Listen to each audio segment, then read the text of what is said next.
Hi hello বন্ধুরা, welcome back to my channel. আমার last যে ভিডিওটা ধূমকেতুর রিভিউ ছিল, সেই ভিডিওটা তোমরা অনেকেই দেখেছো, আমি দেখলাম। তো অনেক দিন বাদে আমার ভিডিওতে বেশ অনেকটা ভিউ হলো। আমি মাঝখানে বন্ধ রেখেছিলাম, তারপরে আবার শুরু করি ভিডিও করা, তখন ভিউটা অতটা হচ্ছিল না। কিন্তু আমি দেখে খুশি হলাম যে লাস্ট ভিডিওটায় বেশ অনেকগুলো ভিউ হয়েছে। কিন্তু আমি দেখলাম যে 97% তোমরা যারা দেখেছো ভিডিওটা আমার, কেউ লাইক বা সাবস্ক্রাইব করোনি। তো তোমাদের কাছে একটা অনুরোধ থাকবে, তো তোমরা যখন আমার ভিডিওটা দেখবে অবশ্যই লাইক এবং সাবস্ক্রাইব করো, শেয়ার করো। আর আমার চ্যানেলটা সাবস্ক্রাইব করে রেখো, যাতে আরও নতুন ভিডিও এলে তোমরা দেখতে পারো। তো যাই হোক, থ্যাংক ইউ সবাইকে আগের ভিডিওটা আবার সেই ভালো মতো একটা ভিউ দেওয়ার জন্য। আগের ভিডিওটা দেখে আমি মোটিভেটেড হলাম। তো তোমরা যত দেখবে আমার ভিডিও, যত ভিউ হবে, আমি তত মোটিভেটেড হব এবং আরও ভালোভাবে ভিডিও করার চেষ্টা করব, নতুন নতুন ভিডিও আনার চেষ্টা করব। কারণ এই সব কিছু করতেই কিন্তু একটা এফোর্ট লাগে, আর এই এফোর্টটা কিন্তু তোমরা যদি মোটিভেট না করো তাহলে কিন্তু সেটা আনা বেশ টাফ। তো যাই হোক, আগের দিন ধূমকেতু নিয়ে রিভিউ করেছি এবং ধূমকেতু ছবিটা বেশ ভালোভাবে চলছে। ধূমকেতু নিয়ে একটা মিক্সড রিয়াকশান আসছে। তো সবাইকে বলবো ধূমকেতু ইজ এ ডিসেন্ট ওয়াচ, ছবিটা বেশ ভালো, তোমরা অবশ্যই গিয়ে দেখতে পারো।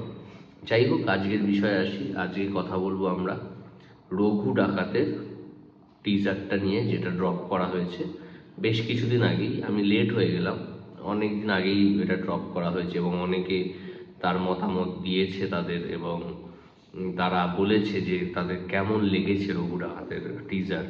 এবার যদি আমার কথায় আসি, আমার পার্সোনাল ওপিনিয়ন, আমার কিন্তু রঘু ডাকাতের টিজার দারুণ লেগেছে। গুজবাম মোমেন্টস আছে এবং খুব মাসি করেছে এবার।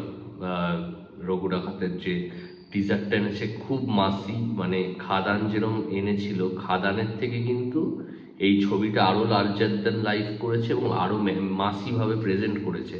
আর খাদানেও কিন্তু এত ভালো স্টার কাস্ট ছিল না, যেটা কিন্তু রঘু ডাকাতে আছে। রঘু ডাকাতে এবার এক্সে ওয়ার্কারে বড় বড় স্টার আছে, ভালো ভালো অভিনেতা আছে।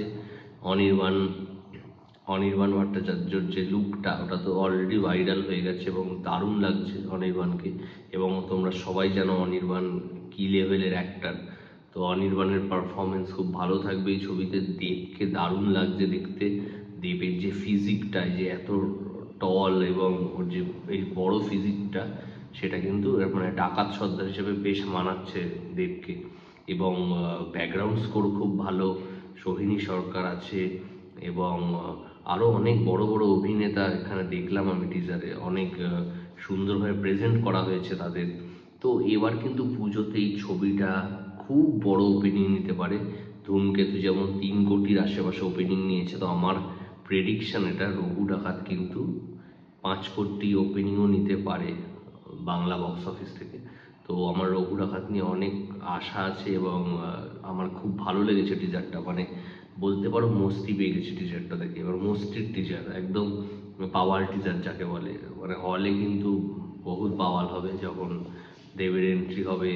এবং যদি সবকটা মোমেন্টকে এরা ক্রিয়েট করতে পারে সেই হাইপ দিয়ে, বিল্ড আপ দিয়ে, তাহলে কিন্তু ছবি খুব ভালো হিট হবে। খুব প্রমিসিং রঘু ডাকাতের টিজার, খুব প্রমিসিং হয়েছে টিজার। বাট এটাকে ট্রেলার বলা যায়, আমার মনে হয় ট্রেলার মনে হয়। যদি আমি ভুল করে থাকি তোমরা অবশ্যই কমেন্টে জানিও। এটা হয়তো ট্রেলার, টিজার না, ট্রেলারই এটা।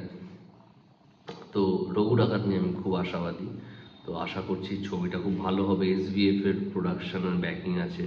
খাদানে এসভিএফ তো ছিল না, কিন্তু এবার এসভিএফ আছে যেহেতু আরও সেটা বড় হবে। তো এই ছিল আজকে রঘু ডাকাত নিয়ে কিছু কথা। এর পরের ভিডিওতে আমি খুব পরের ভিডিও খুব শিগগিরই আনবো। আমি বহুরূপ নিয়ে কথা বলবো। বহুরূপের যে গ্লিমসটা বেরিয়েছে সেটা নিয়ে পরের ভিডিওতে কথা হবে। Till then, tata, bye bye. সবাই খুব ভালো থেকো, ভিডিও দেখতে থাকো, সাবস্ক্রাইব করো, শেয়ার করো। Tata, good night.